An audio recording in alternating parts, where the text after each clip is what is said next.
Assalamualaikum class, how are you? As you all know that we have started chapter number 3, which is gases, and in that we have to discuss units of pressure today. Alright, units, there are several units of pressure, but most commonly used is ATM, atmosphere. What is atmosphere? The pressure of air that can support 760 millimeter mercury column at sea level is called 1 atmosphere. यानी कि वो force जो 760 millimetre mercury column exert करता है 1 centimetre cube surface area पे उसको कहते हैं 1 ATM प्रेशर. क्या मैंने कहा? Force exerted by 760 millimetre mercury column at 1 centimetre cube area is known as 1 atmosphere. ठीक है, तो this is basically the units of pressure. Atmosphere भी, millimeter of mercury भी, and then it says the SI unit of pressure is Newton per meter square. ठीक है, n m minus 2 Newton per meter square. 1 ATM or 1 atmosphere pressure is also equal to 760 torr, which is also equal to 101325 Newton per meter square. Here is the complete description. 1 ATM or 1 atmosphere is equal to 760 torr, which is also equal to the 760 millimeter of mercury. It means जो torr और millimeter of mercury हैं वो आपस में क्या है? Equal. Then 1 ATM is also equal to 101325 Pascal, which is equal to 101325 Newton per meter square. It means we can deduce that Pascal and Newton per meter square are equal with each other.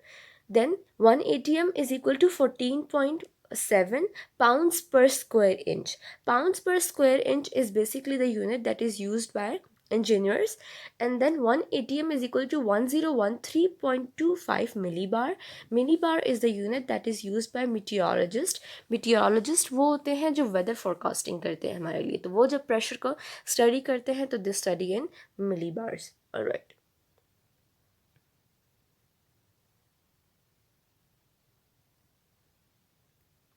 Then we have to study. अच्छा, इन units की inter conversion भी हो सकती है. Like for example, अगर मैंने आपको ATM में दिया है and I ask you to convert it into torr या फिर न्यूटन पर मीटर स्क्वायर, जो आपको आना चाहिए, बट वो मैं आपको खुद सिखाऊंगी अगले लेक्चर में कि हम किस तरह से एक यूनिट से दूसरे यूनिट में कन्वर्ट कर सकते हैं.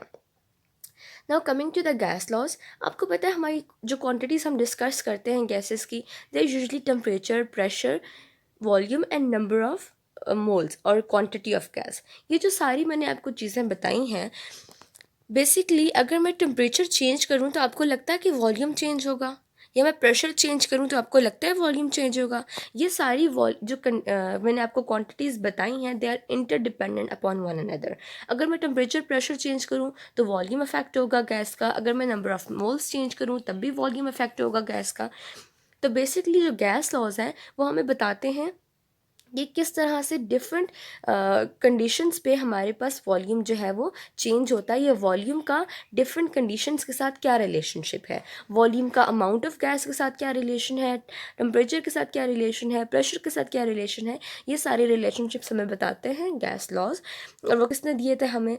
बॉयल्स लॉ हमें बॉयल ने दिया, चार्ल्स लॉ हमें चार्ल्स ने दिया. तो ये सारे लॉज बेसिकली उन साइंटिस्ट के नाम पे हैं जिन्होंने हमें ये इंफॉर्मेशन पास ऑन की. यहाँ पे आप देख लें कि 4 क्वांटिटीज़ हैं जो हमने स्टडी करनी है. Temperature, that is nominated by capital T, pressure capital P, volume capital V, and number of moles small n. Number of moles is also known as quantity of gas.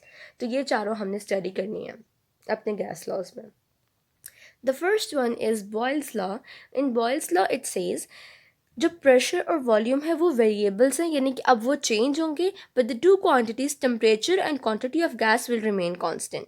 यानी कि आपने जो gas लेनी है उसके specific number of moles ले लें और स्पेसिफिक टेम्परेचर पे उसको ले लें. Now keep the two things variable, pressure and volume, वो आप चेंज कर सकते हैं, but the other two are constant. So it says that volume of given mass of gas at constant temperature is inversely proportional to pressure. यानी कि जो volume है, यहाँ पे आप देखो this one, volume is inversely proportional to 1/p. It means कि volume, अगर आप वॉल्यूम ज़्यादा कर रहे हो तो प्रेशर क्या हो रहा है? कम हो रहा है. अगर आप किसी चीज़ का प्रेशर बढ़ाओगे तो वॉल्यूम कम हो जाएगा, प्रेशर कम करोगे तो वॉल्यूम ज़्यादा हो जाएगा। जब हम प्रोपोर्शनैलिटी हटाते हैं तो कांस्टेंट इंट्रोड्यूस करवाते हैं, वो है के, वी इज़ इक्वल टू के बाई पी। जो पी नीचे डिवाइड हो रहा है, अगर वो इक्वेशन की दूसरे साइड पे चला जाए तो वो मल्टीप्लाई हो जाएगा, ये हो जाएगा P V is equal to K.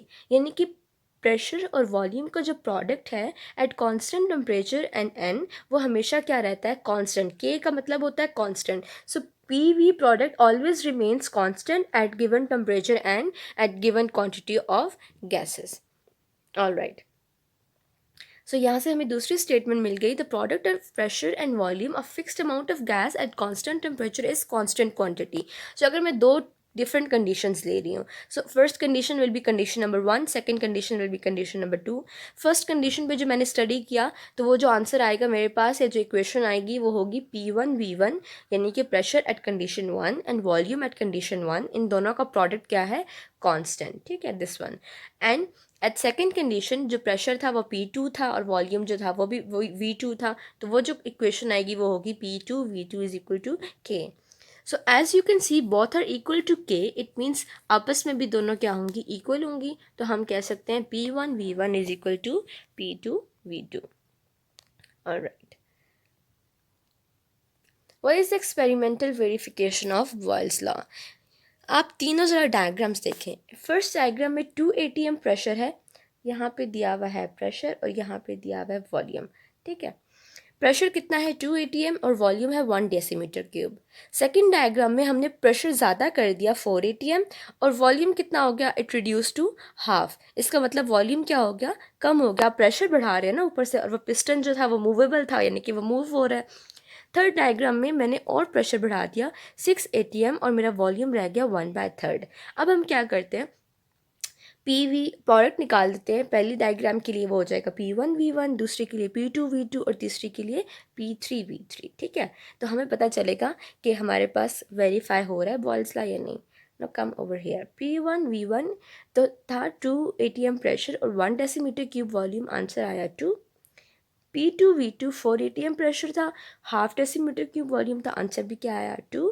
And then P3V3 volume pressure था 6 atm, वॉल्यूम था 1/3 डेसीमीटर क्यूब, हमारे पास आंसर आया 2। It means we can say the product of pressure and volume always remains constant at given temperature and with given quantity of gas. So we are going to solve example number 1, which says a gas having a volume of 10 decimeter cube is enclosed in a vessel at 0 degree centigrade and the pressure is 2.5 atmospheres. हमें क्या दिया हुआ है, volume, जो initial volume था V1 10 decimetre cube, temperature 0 degree centigrade, और pressure क्या है उस वॉल्यूम पे 2.5, तो वो क्या होगा P1। The gas is allowed to expand until the new pressure is, अब वो पुराना प्रेशर था, ये न्यू, तो इस न्यू प्रेशर को हम P2 कहेंगे, 2 atmospheres. What will be the new volume, new volume यानी कि V2 of this gas if the temperature is maintained at 273 kelvin. So V1 as you can see is 10 decimetre cube, तो 10 decimetre cube लिखा। Initial pressure कितना था 273, then initial temperature, initial pressure was 2.5, ये हमने लिख लिया P1 2.5। देन फाइनल प्रेशर था 2 atm, वो यहाँ पे गिवन है। एंड देन ही सेड कि आप हमें वॉल्यूम बताएं, V2 बताएं। तो हम इक्वेशन लगाएंगे P1V1 is equal to P2V2। हमें बाकी सारी चीज़ें पता है, सिर्फ V2 नहीं पता, तो हम V2 को यहीं पे रखेंगे और P2 को वहाँ ले जाके डिवाइड कर देंगे। सो ये हो जाएगा P1V1 डिवाइडेड बाय P2। तो जब हम वैल्यूज़ पुट करेंगे तो आंसर आएगा 12.5 decimetre cube. So this is the volume. Alright, now we have to discuss the graphical explanation of Boyle's law. हम क्या कर रहे हैं, हम ग्राफ प्लॉट करेंगे डिफरेंट क्वांटिटीज़ और हम डिस्कस करेंगे बॉयल्स लॉ को। अच्छा, हमने कुछ गैस ली हुई है at constant temperature which has the constant amount in cylinder, जिसके ऊपर पिस्टन है। लेट्स सपोज जो इसका पिस्टन है वो मूवेबल है, तो अब हम ग्राफ प्लॉट करके देखेंगे कि प्रेशर इंक्रीज करने से वॉल्यूम में क्या चेंज आएगा। So first graph is plotted between volume and pressure. Also these curves are known as isotherms. ये जो कर्व्स आपको नज़र आ रहे हैं यहाँ पे, ये जो कर्व नज़र आ रहा है ये, it is Isotherm means, iso means same, therm means temperature. So it is studied at specific temperature. यानी कि ये वाला जो कर्व है ये 0 डिग्री सेंटीग्रेड, तो इसे it is a isotherm at 0 degree centigrade. फिर अगर मैं टेम्परेचर ज़्यादा करूँगी 25 फॉर एग्जांपल, तो वो 25 पे मुझे कांस्टेंट करके फिर स्टडी करना है. तो फिर मैं कहूँगी कि वो आइसोथर्म मेरे पास कहाँ पे आया है, 25 पे. So iso means same, therm means heat, the curve obtain at same heat, right. अच्छा, अब आप यहाँ पे देखो इस पॉइंट पे, दिस वन, ये वाला जो पॉइंट है, यहाँ पे वॉल्यूम क्या है, मैक्सिमम, क्योंकि वॉल्यूम मैक्सिमम हाइट है, लेकिन प्रेशर क्या है, बहुत कम. ठीक है, look at this point. Volume क्या है, बहुत कम, लेकिन प्रेशर क्या है, बहुत ज़्यादा. इट मीन्स जब हम प्रेशर ज़्यादा करते हैं तो वॉल्यूम क्या होता है, कम. यहाँ पे वॉल्यूम कम, प्रेशर कम था, इसलिए वॉल्यूम क्या था, ज़्यादा. लेकिन यहाँ पे प्रेशर बहुत ज़्यादा है लेकिन वॉल्यूम क्या है, कम है. क्यों? क्योंकि ये दोनों क्वांटिटीज़ आपस में इन्वर्सली प्रोपोर्शनल है. अब हम अगर टेम्परेचर ज़्यादा करते हैं, ये ग्राफ मैंने स्टडी किया था 0 डिग्री सेंटीग्रेड पे. इसी कंडीशन पे, इसी क्वांटिटी ऑफ गैस का अगर मैं टेम्परेचर बढ़ाती हूँ और मैं 25 कर देती हूँ, फिर 25 करके मैंने फिर कांस्टेंट कर दिया. अब मैं दोबारा रीडिंग्स लूँगी तो मेरे पास कर्व तो वैसा ही आएगा जैसे पहली शेप में आया था, लेकिन डिफरेंस क्या आ रहा है, curve has move away from the axis. Curve दोनों एक्सिस से आगे चला गया है. उसकी वजह यह है कि जब हम टेम्परेचर ज़्यादा करते हैं तो वॉल्यूम इंक्रीज़ होता है. वॉल्यूम इंक्रीज़ होने की वजह से कर्व क्या है, थोड़ा सा आगे चला गया. ओके, तो हमारे पास दोनों केसेस में एक ही तरह का कर्व आ रहा है, because volume and pressure are inversely proportional. तो अगर कोई चीज़ इन्वर्सली प्रोपोर्शनल होगी तो आपको इस तरह सी शेप्ड ग्राफ ही मिलेगा, ये आपने याद रखना है. Okay, the next graph is between 1/v and p. अब हमने v में नहीं पुट किया, हम पहले हमने प्रेशर और वॉल्यूम में पुट किया था, अब हमने प्रेशर और 1/v में पुट किया. यहाँ पे आप देखें volume is equal to 1/p and pressure, अगर मैं देखूँ प्रेशर को उधर लेके जाना चाहूँ, वॉल्यूम को उधर लेके आना चाहूँ तो लेके आ सकते हैं ना. So pressure is equal to 1/v.